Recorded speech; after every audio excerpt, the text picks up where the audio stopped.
मेरे पास बड़ा एक और खबर है, मुनीर सीज फायर मानने को तैयार नहीं, सूत्रों के हवाले से खबर।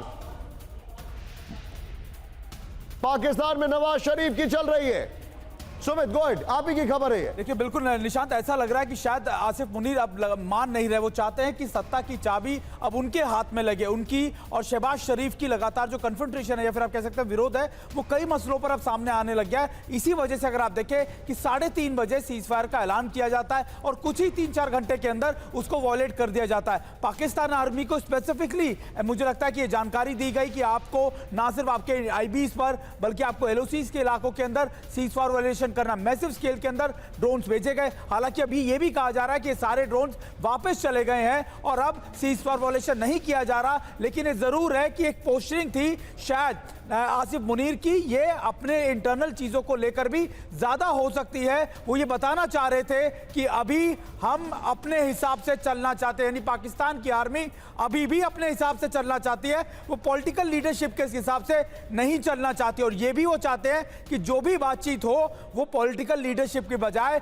उनके साथ हो। एक बड़ा विरोध, एक कह सकते हैं कि आप बड़ा स्प्लिट आपको नजर आ रहा है वहां की पॉलिटिकल लीडरशिप में। आप जो बता रहे हैं उसका उसका मतलब है कि आप पाकिस्तान की पॉलिटिकल और मिलिट्री लीडरशिप में एक जबरदस्त मतभेद है। इसका मतलब यह है कि शहबाज शरीफ की कुर्सी जाने वाली है, जहां तक मुझे ऐसा दिखाई दे रहा है। मैं सुशील जी हमारे साथ हैं, एम्बेसडर सुशील, क्विक टेक सर आपका इस पर जो सुमित ने बड़ी खबर दी है।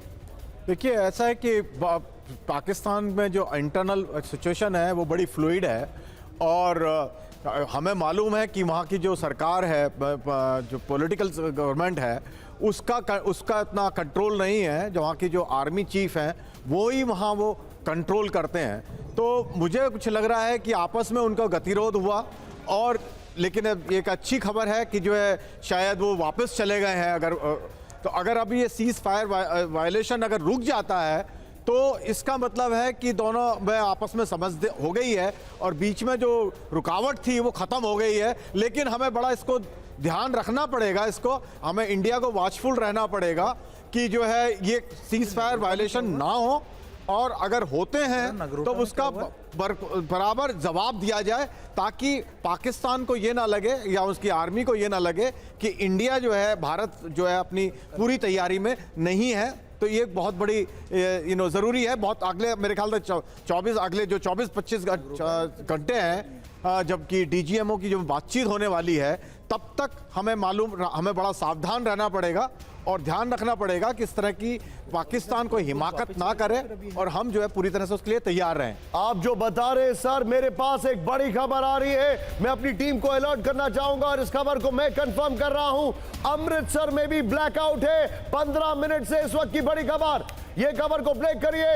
अमृतसर में भी ब्लैकआउट है इस वक्त की बड़ी खबर। सुमित जो है वो मैप की ओर भागते हुए एक एक डिटेल देते हुए, मोहित मल्होत्रा हमारे साथ है। मोहित, अमृतसर में ब्लैकआउट हो गया है, ये जानकारी मेरे पास आ रही है। गो अहेड मोहित।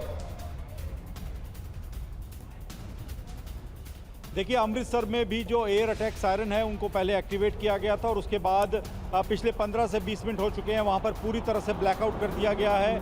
और हालांकि स्थानीय प्रशासन के द्वारा कहा जा रहा है कि कोई चिंता की बात नहीं है और हाल फिलहाल में जो इस तरह के जो डेवलपमेंट हुआ है पाकिस्तान की सीमा पर, खासतौर पे कश्मीर में, जम्मू में, उसके बाद ये पूरा का पूरा अलर्ट जारी किया गया है। लेकिन पठानकोट में अब से करीब 20 मिनट पहले एक ड्रोन देखने की बात सामने आई थी, लेकिन वो ड्रोन उसके बाद वापस जा चुका है। ये बात सामने आ रही है क्योंकि यहाँ पर कोई धमाका नहीं हुआ, किसी तरह की फायरिंग नहीं सुनी गई। एंटी एयरक्राफ्ट जो गन्स हैं वो भी पूरी तरह से साइलेंट है। यहाँ पर हालांकि सायरन बज रहा था लेकिन वो भी अब शांत हो चुका है। पूरे शहर में ब्लैकआउट है। इसके पठानकोट के अलावा गुरदासपुर की बात करें, जालंधर की बात करें और होशियारपुर, ये ऐसे जगह है वहां पर पूरी तरह से ब्लैकआउट कर दिया गया है। क्योंकि मोहित बड़ी खबर आ रही है। केंद्रीय गृह सचिव की इमरजेंसी बैठक, सभी राज्यों के मुख्य सचिवों के साथ आपात बैठक, इस वक्त की बड़ी खबर। This issue is heating up. राज्यों को पूरी तरह तैयार रहने के निर्देश। केंद्रीय गृह सचिव की इमरजेंसी बैठक। मैं चाहूंगा इस खबर पर हमें रिपोर्टर दीजिए तुरंत। राज्यों को पूरी तरह तैयार रहने का निर्देश दिया गया है। यह इस वक्त की बड़ी खबर है, यह बहुत बड़ी खबर मैं आपको बता रहा हूं। मैं आपको बताना चाहूंगा कि चीजें हाथ जो जिस तरीके से एकाएक लग रहा था नियंत्रण में आ रही है, अब पाकिस्तान ने अति कर दी है। मेजर जनरल ब्रिजेश कुमार हमारे साथ हैं स्टूडियो में। जनरल ब्रिजेश कुमार सर, देखिए, ये जो सीज फायर की घोषणा हुई आज शाम, सर मैं आपको माफी चाहूंगा, एक बार फिर से खबर बता दूं, इस वक्त की बड़ी खबर, केंद्रीय गृह सचिव और आईबी निदेशक की बैठक, बड़ी खबर, राज्यों को पूरी तरह से तैयार रहने के निर्देश, बड़ी खबर। मैं आपसे सीधा सवाल यह पूछ रहा हूं जनरल ब्रिजेश सर, क्या आपको लग रहा है अब भारत क्या किसी की सुनेगा? देखिए, ये जो सीज फायर है, 3:30 बजे बताया जाता है कि 5 बजे से सीज फायर लागू होगा, तो एक्चुअली समय भी बहुत कम मिलता है ट्रूप्स को इसके ऊपर एक्शन लेने का। और मैं डिफेंसिव नहीं हूं कि उन्होंने आक्रमण कर दिया, ये हमें भी मौका मिला है कि हमें उस एरिया में अगर देखते हैं कि उसका उल्लंघन हुआ है, जोर शोर से हमने भी उसका ताबड़तोड़ जवाब दिया होगा। यूएई के जरिए, शेलिंग के जरिए, ये पूरे जो एरिया बता रहे हैं जम्मू और कश्मीर के इलाके में, श्रीनगर हो, जम्मू हो, कठुआ हो या पंजाब का इलाका हो, हमने भी कोई कसर नहीं छोड़ी होगी।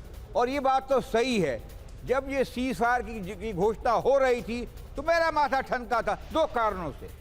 क्या ये cease fire Nawaz Sharif sign कर रहे हैं या उनके आसिफ मुनीर साहब कर रहे हैं, बिकॉज उनकी पावर तो आसिफ मुनीर के पास में। और दूसरी शंका ये थी इंडिया और पाकिस्तान को हाइफनेट करने की। शायद बहुत सारी और भी डिटेल्स होगी जो हम लोगों को पता नहीं है, और रात के सन्नाटे में ये मुठभेड़ हो रहा है या चलता जा रहा है। शायद अगर हम उनको मौका दें तो कुछ कम्युनिकेशन में भी दिक्कत हो सकती है। नहीं तो सर, अब मैं जरा बेनिफिट ऑफ डाउट नहीं देना चाहूंगा। उसकी वजह है कि बेनिफिट ऑफ डाउट बहुत दे दिया, there is a slip between cup and the lip, इसका बहुत फायदा उठा लिया।